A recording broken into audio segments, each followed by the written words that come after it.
Quite deep in it, might I say. Nigma Galaxy Radiant side, BoomBoys Dire side, Nigma Galaxy overall last pick, and we had an overall first pick, Keeper of the Light. New one from BoomBoys there, an instant answer from the Ember Spirit. I think when we're talking about comfort on the main stage, lore enough on the Ember, a lot of people have called him the best Ember Spirit of this year's International, and that is big praise considering the mid laners we've had on this stage, T-Gov. Yeah, and now it's, when you pick it in this position, of course, against GPK, he will happily try and counter that to Oblivion. There's Slardars, there's Huskars, there's so many options. So we'll see where BoomBoys go for that. But yeah, the Keeper of Light, it was banned in the first game. Very high priority throughout the entire tournament. So also interesting to see what type of partnerships BoomBoys are going to present with that one. Of course, there's so many options. Mainly, I actually prefer Coddle for the sustain and push forward. I don't really look towards the hero now for like, oh, you need the chakra combo. Oh, like I'm not trying to pick like Ember Coddle. I'm just like, go forward, run through the map and just kill everything. Yeah, but at the same time, I do feel like when you mention these counters, these hero counters to the Ember in the lane, they don't really like playing with Coddle. Like sure, the heals are like the chakra is not just the hero, but you do want to have someone that you can play with in the early stages as Coddle. And I do feel like some games that I've watched when you have Coddle with, for example, with Huskar, they don't really do much together. They haven't banned Slark on Nigma, so... Oh, that's one we've been seeing quite a bit in that mid lane against Ember.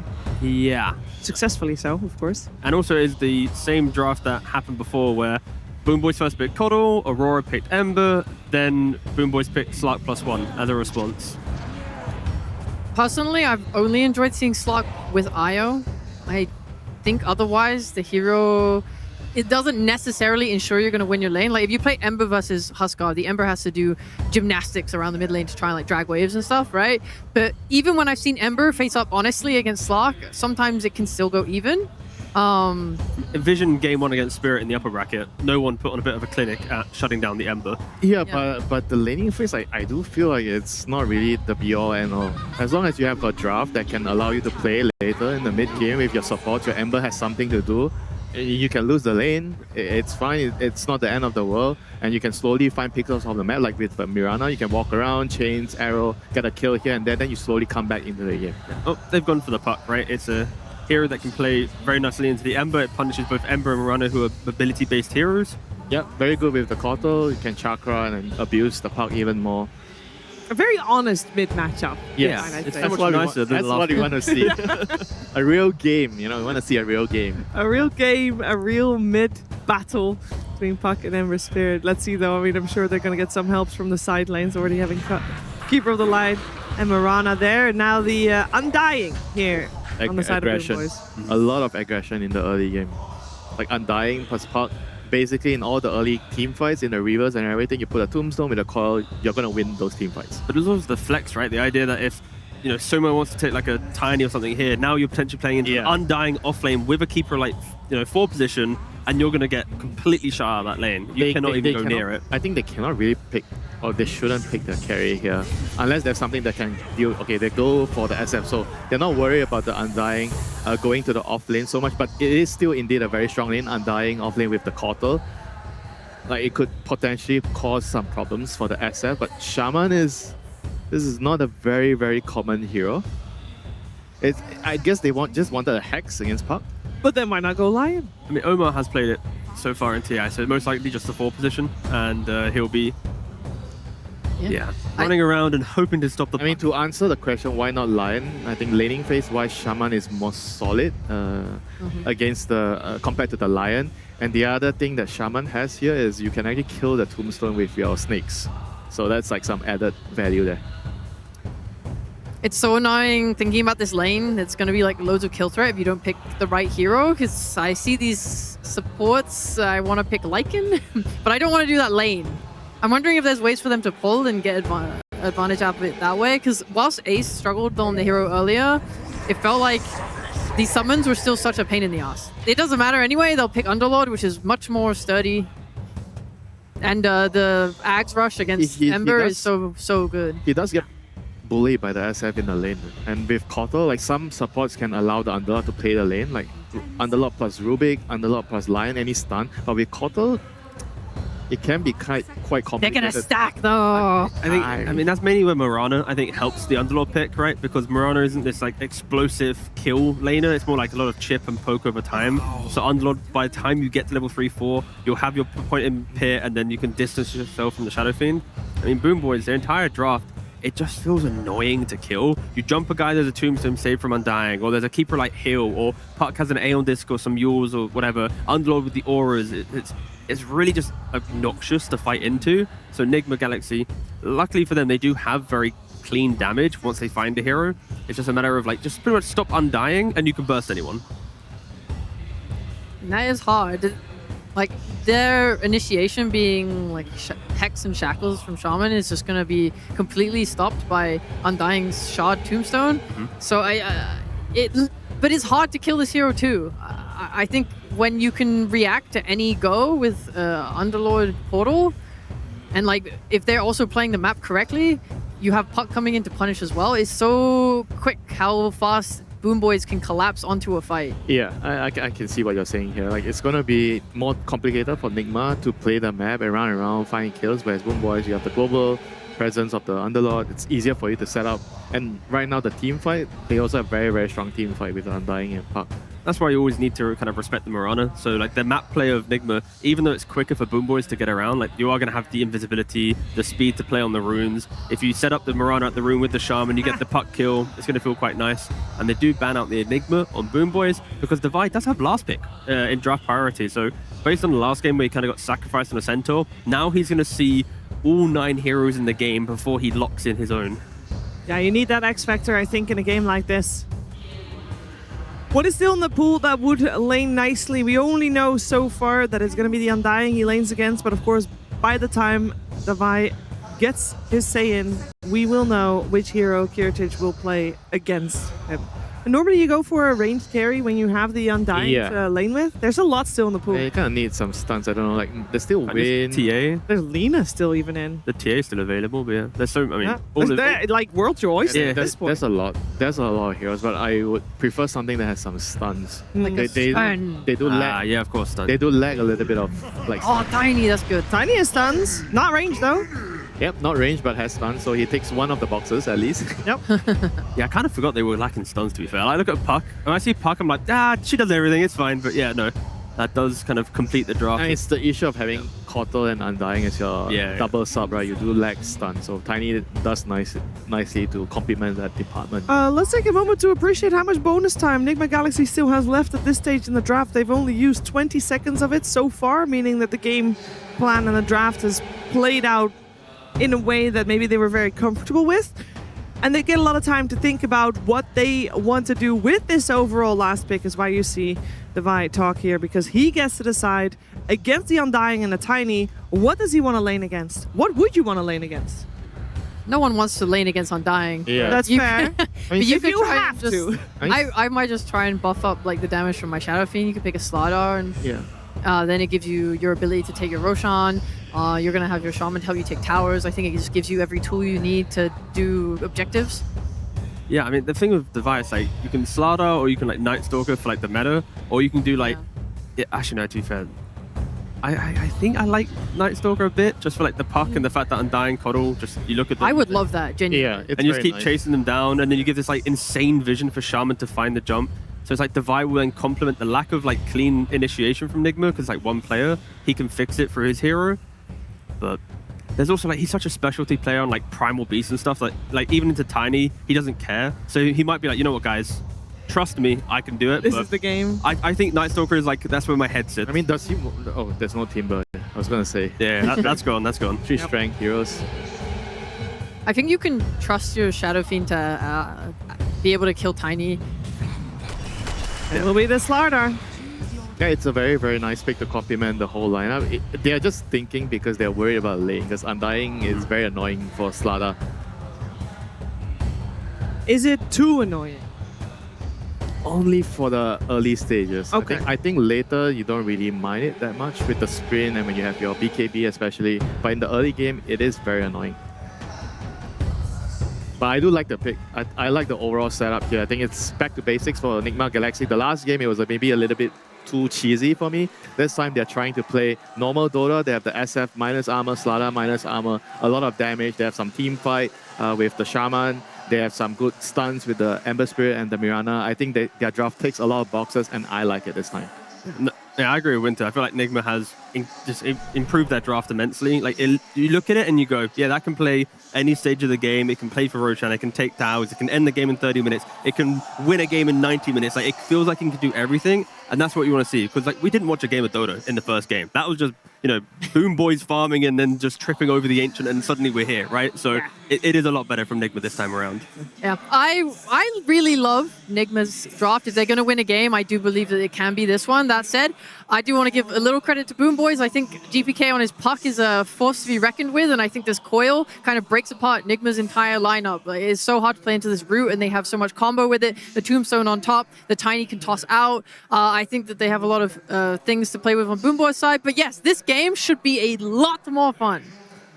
Want to touch upon that Puck versus the Ember, though, because this is Lorenov's best hero. So we got GPK Puck versus the Lorenov Ember. It's an absolute treat with those two on the mid lane. Tigov, this mid lane, is it that Puck favored, or will we have a nice back and forth brawl here? It's going to be back and forth. It's mainly who hits level 6. If Puck hits 6 with coil and supports rotating, you can kill the Ember, utilize catapult wave, take tower. So I think it's more on the supports, because between the CSing, it should just be a slight Ember favor, but Puck killing eventually.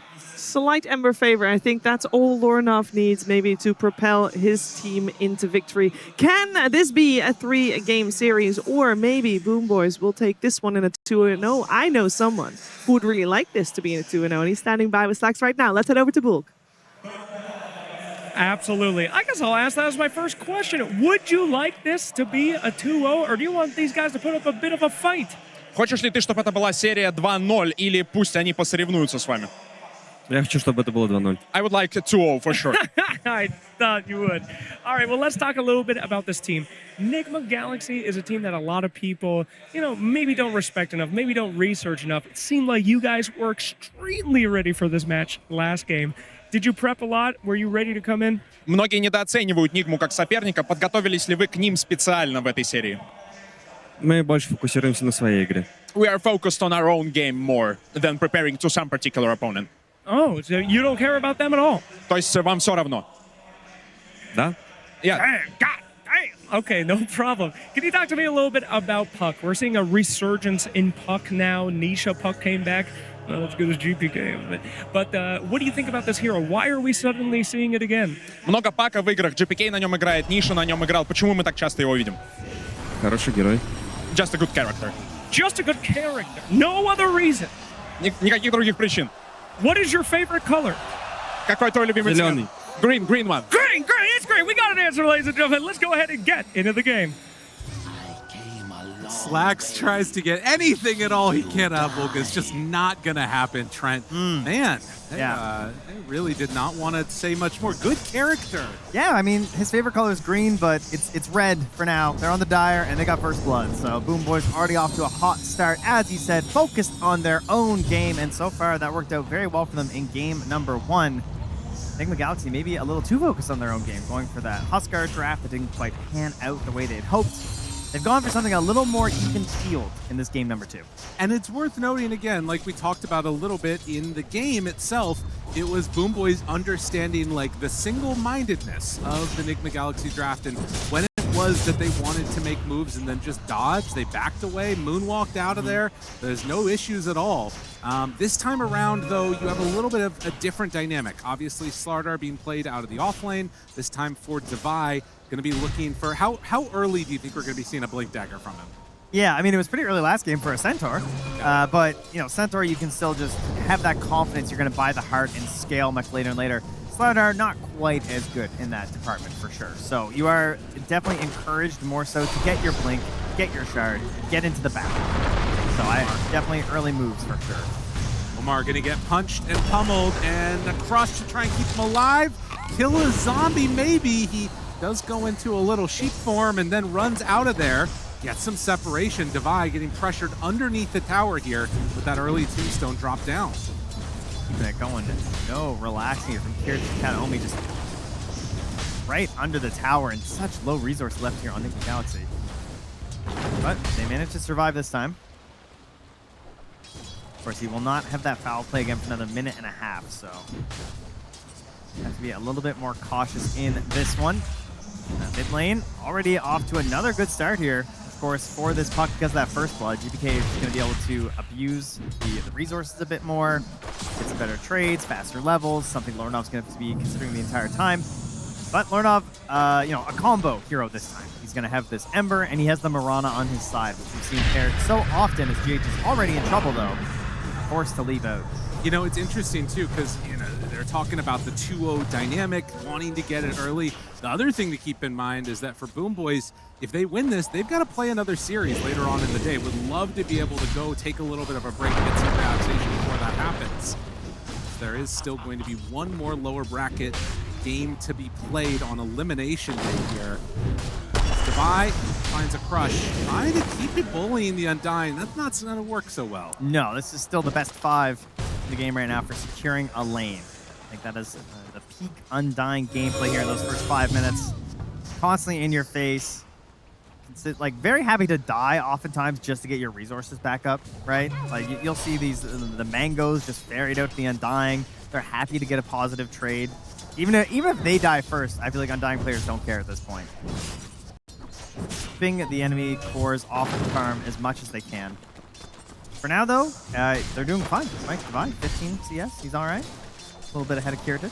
And a really nice-looking draft by and large. You can see Devi, they drop down the Tombstone now against Katomi. Going to decide to go for the Undying, but deny to the neutral.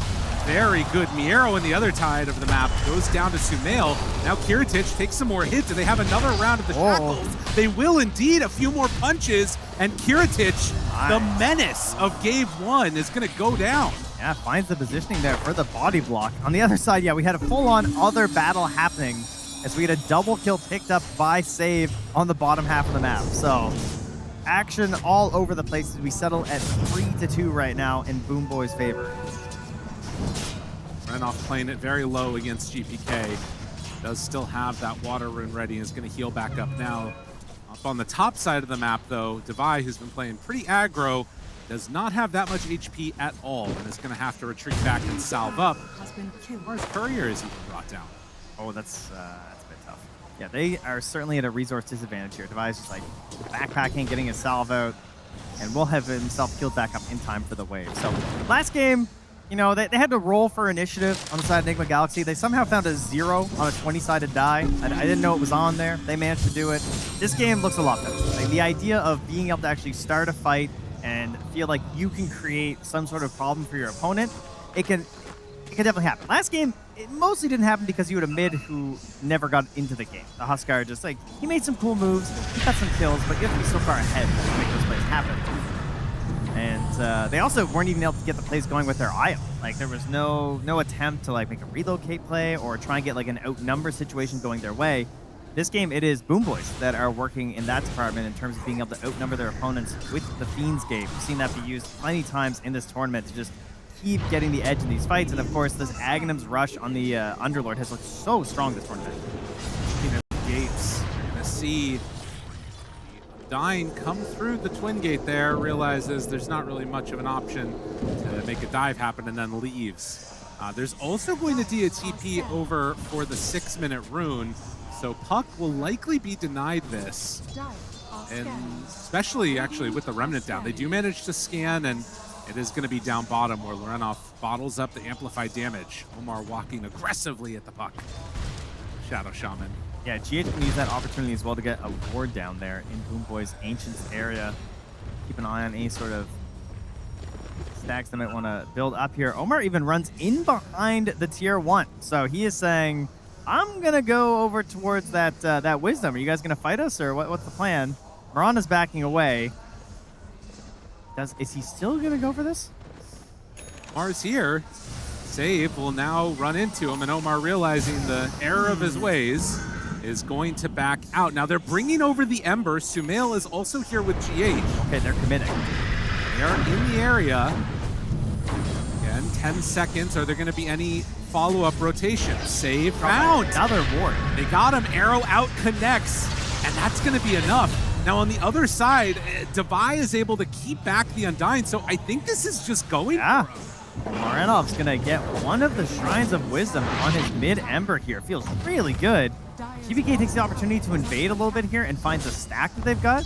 So, you know, a little bit of value being stolen away now by Lorenov in punishment for going for that Shrine, but... I mean, it's one stack, like... Yeah, no, it's... fine with this. You're very pleased right now if you're Nigma Galaxy, right? I mean, Ember top of the board and boosted XP. Immediately going to be going into an urn. Lorenov steps forward, going to right-click GPK, right-click save. The remnants of that amp damage still there. They pop the coil. Arrow in the area. Katomi moving over. Lorenov doesn't manage to get out. Just an unnecessarily aggressive play gets punished. I mean, you gotta think though, like, oh, I'll be fine. I have 4 points in Flame Guard. Like, but then the Underlord walks out of the jungle. You're like, okay, well that's not good. But I'll get out of the range and snap the coil, and then suddenly Undying is there too. You know, like he's trying to play to the absolute edge of his hero because he's very good at Ember. Yes. He just didn't have the read that there were that many enemy heroes here from BoomBoys. And there is a little bit of a counterplay. Immediately, they take down that tier 1 tower in the bottom lane. True. Sumail now steps forward. Omar and GH nearby, Shackle, and the arrow follow-up. So they move in with the Shadow Fiend, and Sumail, obviously very comfortable on this hero, playing it so many years out of the mid lane. And you can see GH immediately picks, like, they have wards here. They just barely missed the one by the Ancients, and then there's also one that's in behind the tier 1 down bottom. So just they have complete control over this space. Omar just doesn't even want to leave it alone. Like, he's still playing up on that hill right now. Yeah. Kiritich gonna need to get a little bit back as GH just consistently a menace. But they will stack up these camps, it looks like, and try and build that piggy bank from Nero. Now look at GH. He arrows one of the creeps, and then he body blocks the bottom camp as well, so they don't get the stack. And he's going to sit here, soak a bunch of the XP, and steal some of the gold. And what can they do? He's got a leap. They don't have the catch to punish him right now. And this is, as you heard Winner on the panel saying, like, they brought out this Tiny, they have the Puck. A lot of what these two heroes do, and even the Underlord, is they're making up for the support duo, having no catch, right? Undying, Coddle, you got nothing you can do against these pesky little supports. They just want to come in, poke around your side of the map, and leave scot-free. And if they can keep this momentum going on Nigma and take some more of these towers, we're already seeing the ways in which you might be able to sort of build up a pretty substantial lead for Nigma Galaxy. Just need to make sure that Lorenov doesn't take any walks through the woods with the Underlord nearby.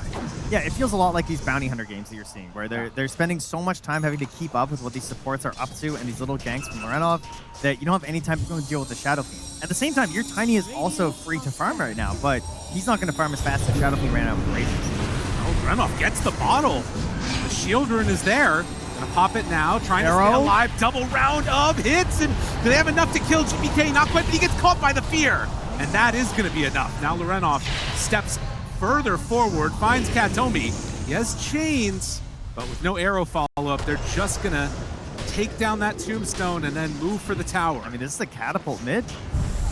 Keep it up. Who cares about a catapult? We're on the snakes. And off. Ace Katomi won't do much more beyond that, but with those snakes down and buildings hit, they can do some serious damage. GH backs away from Nero.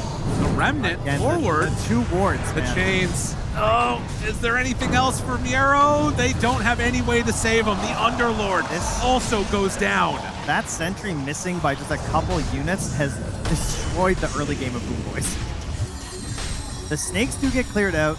Omar's still sticking around, threatening a little bit around here, but Sumail willing to even hit the tower a few times here with his Dragon Lance. He does not necessarily want to leave. I mean, they don't have coil for another 10 seconds, and maybe understanding, as you can see, that ward being the difference maker. Yeah, it's so painful. They just keep getting him over and over again with it.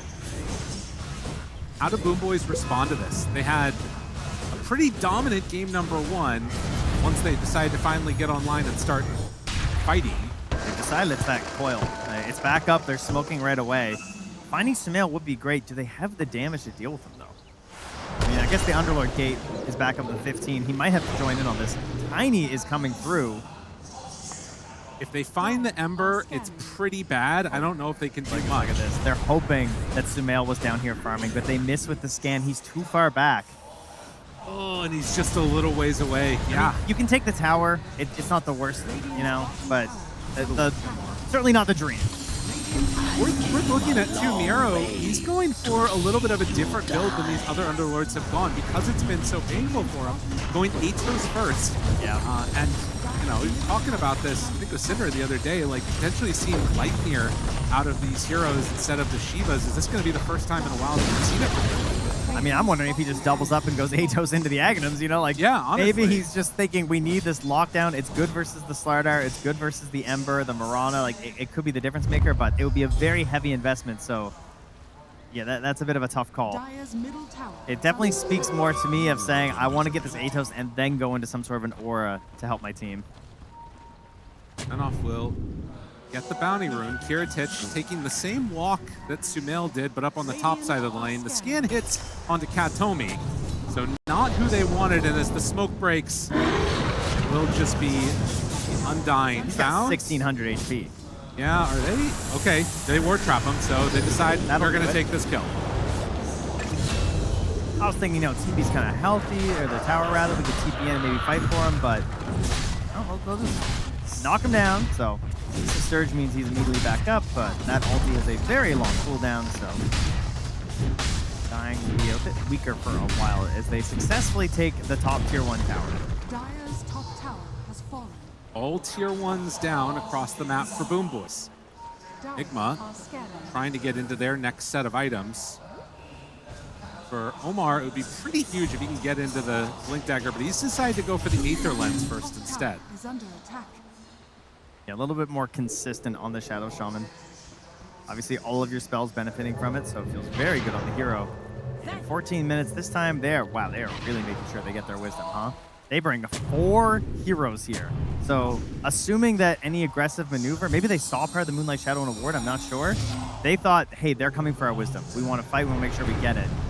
Does not end up being the move made by Nigma Galaxy, and perhaps seeing, hey, they didn't come for the wisdom is why you're seeing Kiritich way back here. Farming near his base, too worried to go anywhere else. I mean, it's a good read of the map, right? And recognizing that there is just not really a safe place to be in your own jungle, at least for now. And these, like, very deep wards.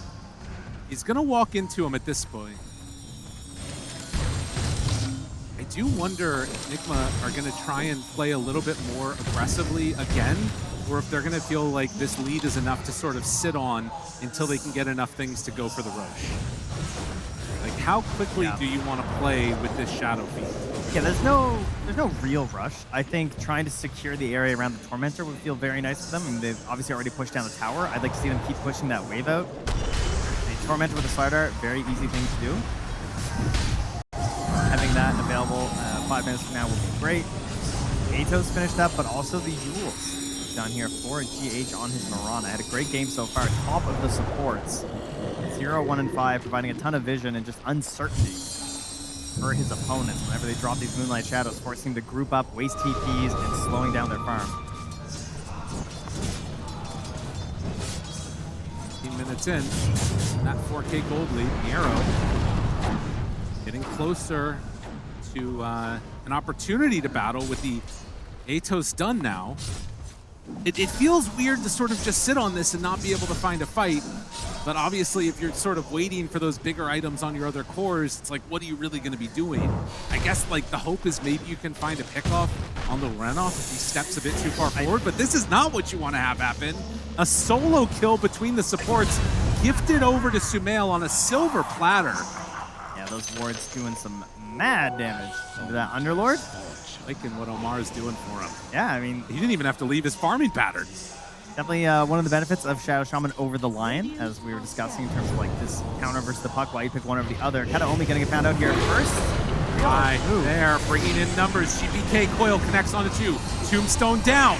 Are they out a bit too far? Actually, didn't get the coil onto the Ember, so only Devi is found there. But with the Ava toss, now Lorenov Silence in trouble, not able to escape. BoomBoys, they strike back.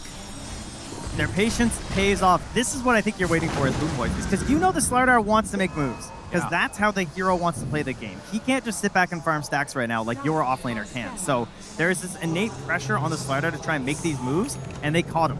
Like, they've been kind of dangling out Kataomi a little bit, and this time he was not free. Last time, he was all alone. It's totally fine. We can just kill this guy. This time, the backup was there, instantly punished on the Lorenov. And I mean, that's going to slow down his BKB. They're going to have to start thinking more about the objectives, perhaps, and less of these kills. The Blink Dagger on the way for the puck is now going to set up these kills even that much easier for them on BoomBoys. Sumail still yet to be really touched, but Katomi, they run into him again, and this time, with Omar in hand, it will be enough. A little bit of retribution. Better on that one there. We're going to pick up a greedy Searing Signet. Start moving into our second round of the neutral items. And it's also done for Sumail, though. Big item. I think those kills are super important mentality-wise for Nigma also, right? You already are down 1-0 in this series. If you like lose the Slardar and the Ember and then you're not getting an immediate kill afterwards, yep, you could start feeling like tense in these moments where there's not much happening. Yeah, you don't really want to be the Slardar being like, guys, can we go do something? Because like my farming ain't that fast right now after losing one kill. Heritage, they find him.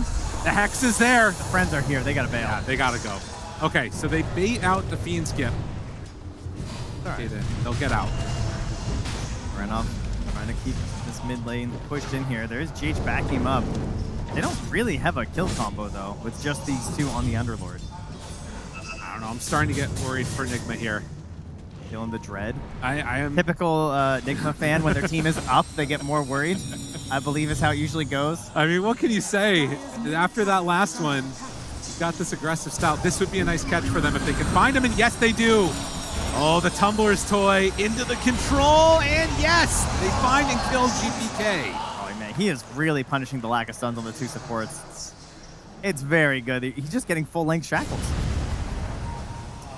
Omar having a standout performance on this unorthodox hero, the Shadow Shaman. Opting to go just straight into that Aether Lens and making good use of the Tumbler's toy. BKB nearly done for Renov as well, so it gives him a nice focal point in these fights. Get up ahead, provide some vision, let Sumail just run on in. He's close to his Force Half as well to pair up with his Dragonlance, and already has a Manta versus the silences of this puck so that he can stand tall and threaten the Requiem. Which means that if you're on the side of BoomBoys, you are waiting for Kiritich. He's only a little bit behind the Shadow Fiend. Definitely growing to a larger and larger threat over time. But you're going to be trying to get some sort of a Shadow Blade play once that's finished. Yeah, and you know, it really is like when Sumail shows up, that's the big commit that happens with the Shadow Fiend, right? You've got like the little crush coming out from Devi, you've got Ember's things to sort of start fights, two different heroes to start fights, and then one that's definitely going to be there to end it. Get the right type of control out. All right, 20 minutes here. Slardar lineup. Tormentor and Roche on the menu right now. First, we're going to check for the rune. It's going to be a regen up top. They instantly smoke. The circles are being drawn on the map here, I believe, by both teams right now. Yeah. Radiant going to scan. Dire going to scan. Takes out the wave in the mid. And as that shows, maybe this signals to GPK to be a little bit careful. Broke in. Get him. He's over to the side, but no, backs away. Now Remnant forward. Learnoff got wants one to find more. something. Last one. Good Yules, keeping him alive. And save. He gets caught by the root. The blinding light pushback. Needs a few more hits, and Sumail, he takes it. They had to spend a lot for that kill, but there was no idea of counterplay here from BoomBoys. We saw previously they would just instantly all TP, you know, so they clearly have very direct and clear communications as to when they actually want to fight, and that one was just not happening. It means they're going to get this wisdom. They go back. Katomi tries to sneak it on the other side of the map. He gets pushed back up by Lorenov. They are not letting you get something on them right now. That's right. Going to use the Tombstone Shard. GH starts to hit it. Yule's Scepter. Giving the last hit over to Lorenov. Misses the arrow. Don't worry, nobody saw. It was zoning. Yep, exactly. And Katomi eventually goes down to Lorenov. I mean, he's living for a long time. There's no way you get out of this one, surely, but he's going to make him work for it, if nothing else. Well, fortunately, because they have a Slardar and a Shadow Fiend, they did not need any help on the Tormentor. So they were fine to just deal with Katomi at the same time. It's going to go over to Omar on the Shadow Shaman. The Ernaconda. Yeah. Do you want some? That is the question. 5,000 gold lead. 12-6. GH stacking up camps. Try and keep building that piggy bank up for the squad. Omar, no, it's interesting. We think about this like answer for the puck, but usually it's off the back of a blink dagger. He's been making GPK feel pretty afraid with just the Tumblr's toy, and now going to be going into the 4th staff. So thinking more about like saving his own team from these problems. I think part of it is that you already have some other tools that are causing like a mental stack issue for the puck between like the Slardar Crush, the Slardar Punch, the Ember Searing Chains. So he doesn't necessarily have to be the first one in. I'll also mention, we keep looking at Miro. The Atos has not felt like it's been helpful. He's an Atos? Yeah, I mean, I don't know if I've seen him use it even. And going towards that Aghanim Scepter as soon as possible could maybe help make this Ember feel a little bit less comfortable. I mean, it feels bad though, because he has a BKB. It's true. And you've gone Atos into Aghanims. Yes, yes. That does not feel great. Well, Omar there to try and help take down Roche. So the first Aegis of the game going to be going to Sumail. One of the few heroes and players in this. Oh, GH. Under a sentry, they missed the coil! Oh, that's not what you want to see if you are a BoomBoys fan. Now Devi getting closer to a BKB as well. Everything this game too seems to just be going Nigma's way. It is a very balanced lineup. They did very well in their lanes. Maybe they have relaxed into an even further state of nirvana thanks to Kuro, do you think? A zen state, if you will. Yeah. I mean, Lerna looks pretty relaxed right now. He's chatting up a little bit here. Radiant's top tower is under attack. See if they can keep that going. Aegis here on Sumail looking into a Satanic. No BKB for the King. Does not need that as a crown. What is a Satanic? It's like an axe or something, right? I always envision it as like a mask. Okay. But you know how you just have this idea of what the down item bottom looks like in your head? They find them one. Yeah, the save is just gone. A mask? No.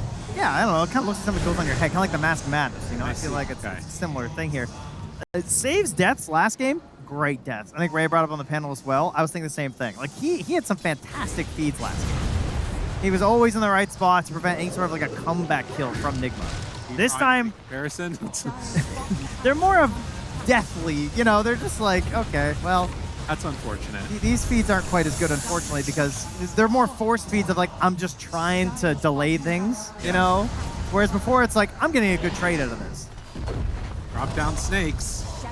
Kiritich as they step up and smoke up. All right, here it is. Let's see the double roots. How many roots does Miro have? He's an old gnarled tree. Atos, Aghanims. It's going to be going for the Crozier next.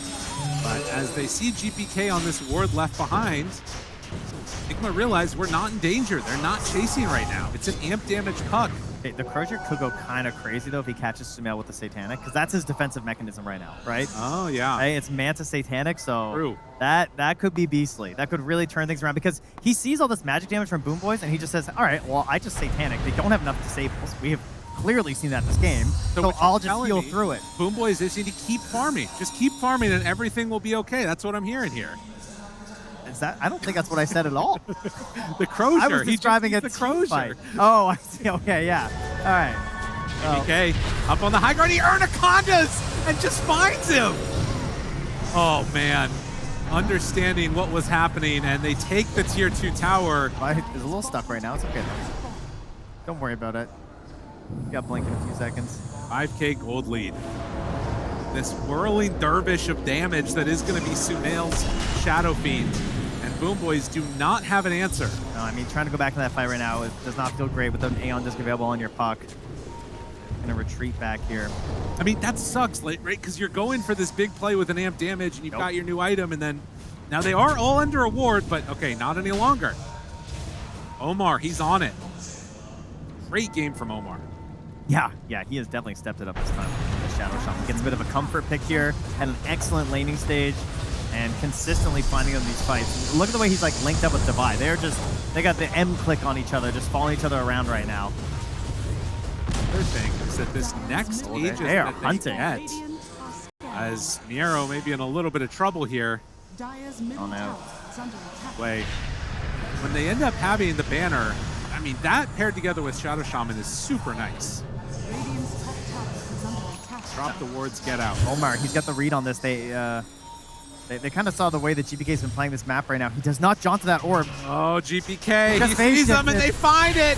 The Hex is there. Miero, you are not going to save your puck, sir. As they get that kill, Aeon Disc 15 seconds away from salvation. It was too late. I don't even think they had a ward down here. That was purely based on how the puck played up top that they managed to find that. They figured that he had pushed out top, gone to the Twin Gate, and wanted to farm those camps. So they pincer in between with the two heroes that both, like whoever finds him first, will chain into the next because he's still at 20 seconds left on the Aeon Disc. Really well played and well coordinated here from Nigma Galaxy. Feels like that last game and all of the frustration long forgotten for this team as they have looked like an entirely new roster without Huskar. That hero is terrible. Did not work well from the previous game, it's true. Things much brighter this time for them. And the bright side for BoomBoys, you would think, would be this Tiny.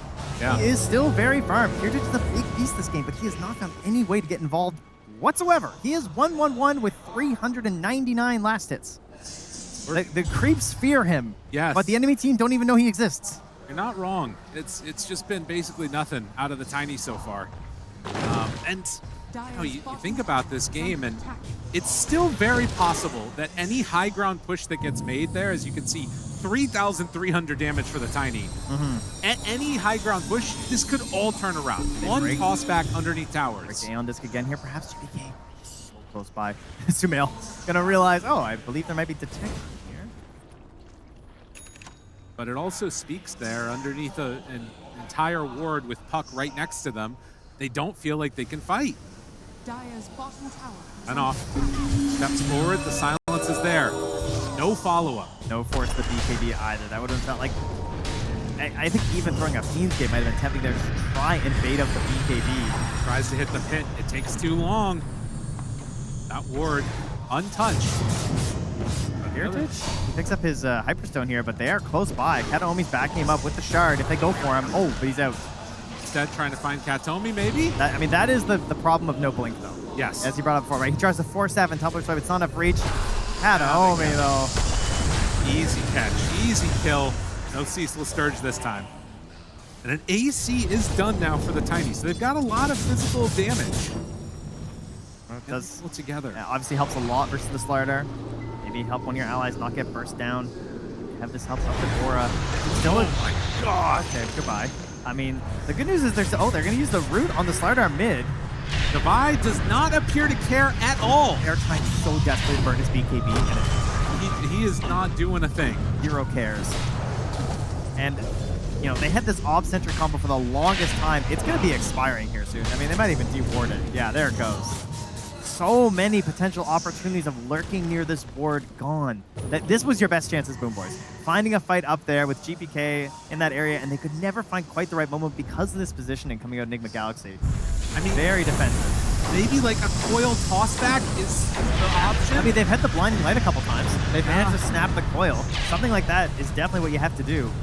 But it doesn't feel like GPK is comfortable coming back to it yet. Now he's going to TP in, actually right on top of the Shadow Fiend's courier, interestingly enough. And as they see GPK TPing back, now they leave. Nigma not wanting to go high ground without the Aegis. 15 seconds till we don't know how long it's going to be. How have we found 2 games in a row where one team seems like they can't make a move? You know? But I feel like BoomBoys are trying more, but they are failing equally as often. Yes. All right, they have vision on this Slardar. He's still sticking around. They're like, this guy farms pretty slow. We move pretty fast. Can we make it to Divine in time? It's like a tease right now. He's going to get this range group. He's going to get out, isn't he? I mean, he also has a BKB, so like, he's not going to die. He's getting away. He's just going to run out. They've smoked across the entire map, and he's gone. They scanned, they see that he left, and now there's not a dang thing they're going to be able to do about it. Oh, double scans used too. The pain. At least they're in position to come and contest for Roche, if nothing else. But yeah, this does not feel good for BoomBoys right now. Okay, but tell me. Give me something, anything. Need to find something honestly, for these guys. I just clicked the HP pools of Slardar, Ember, and Shadow Fiend, and I just stopped dead in my tracks. They're each like 3K plus HP, like 2,800 on the Ember, they are tanky. Yeah. Like, I'm trying to think, like, can Kiritich really burst them down? Like, does he have the damage to maybe have a big impact? And it's tough because the reinforcements are going to be quick. Yes. I mean, they don't have a mech or anything like that. They don't have a traditional save on the side of Nigma Galaxy this time, right? What's our Crozier check? All right, we're getting there. Oh, I thought, no, he gave up on it, didn't he? Yeah, he gave up. Halberd instead? Ugh, yeah. God. No, the Crozier was a bridge too far, he said. Oh, man. It was 3,300 gold too much. Well, I mean, he's even with the Slardar in terms of farm. Yeah, ish. That's an Aghanim Scepter done for the Mirana. Gem coming out as well, just to secure their position on the map. 10,000 gold lead. It still could completely turn around with, you know, just a little bit of bad positioning. I think that you can't underestimate how crazy these late game scenarios can turn into, particularly on the main stage TI. Yeah, and if maybe you get forced into a play with the BKBs being down inside Nigma, that could be doing something. Right. Mail again, though. No BKB. You know, maybe they hit everything perfectly.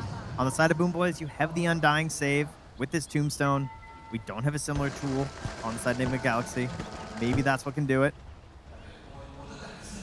Now tell me. It's hanging out by the trees. I mean, Roche is going to move in a minute and a half. Maybe we're just going to sit here until then. In the meantime, Shadow Fiend is getting bigger, by the way. Yeah, they are not really losing out too much on the side of Nigma Galaxy as the Butterfly is now picked up for Sumail. And with a minute 20, yeah, they are good to head into the pit. All right, Kiritich, he has waited, but a sitting rock gathers moss, so he wants to roll. And Roche roars. They get some vision. They see Sumail, very, very tanky. Roche, half HP. Kiritich calculating, finding his angle. Amplified damage is there, ready for a jump. They drop down the snakes. Now the walk-in, but he's not going to be able to do much. The jump forward, Avatar, and he snatches the Aegis. Kiritich trying to put his team on the back, but I don't know if it's enough to carry. It's a hard one to make work. The Requiem comes out and Sumail destroys the arrow. Kiritich also gonna fall. You can take the Aegis. You're not winning the fight. You're not getting out of that one alive. At the very least, you remove it for a potential high ground push, but obviously things still going very much in the way of Nigma. Male king of that fight. No concerns about not having a BKB. Yeah, it gives up the Aegis because of it. That's A-okay for them. They're now pushing up high ground. No snakes available. Chuck the Anaconda. Building goes down. In spite of the creep wave being gone, they are still going to be able to take and look at Divide down bottom. Set of racks. He's stalking GBK. The hunt wants him. Jumps forward. Crush. Bash. Damage. Trying to get out of there. He's nullified. And they find him here. He's gonna watch him farm. Yeah, I mean, he's waiting for his Blink Dagger to come back up again. Wants to chase this guy down. GBK over to the side. GH is there. Arrow out, and hello, there are more friends. As GH finds that kill, another set of racks taken while that was happening. I mean, what can you do? There's no option, right? You're just dead. Well, as we have seen many times, it appears that this TI is for 3 games on the big stage, barring some type of miraculous comeback for BoomBoys. One would certainly be a banger of a comeback, but I mean, they had their moment. They tried. They set something up. Did their calculations with the best option. Sumail's completely alone. Okay, well, will he get punched? This is what they need. They've got to get something here. Can they blow him up in time? No! Satanic turn the disarm. Well, the Halberd not doing what he wants. As the fear is there on the Miero. A couple more punches saved by the Tombstone. But Sumail, the king, he's strong. A triple from Renov, and GG is called. Nigma push it to a game 3. If they don't have their tools available, they're not going to be able to win that fight. They needed the coil snap there. Everything else was set up, right? They got the big toss back, but with GBK being dead, they don't have enough to take them down. The BKB-less build from Sumail still makes them very powerful.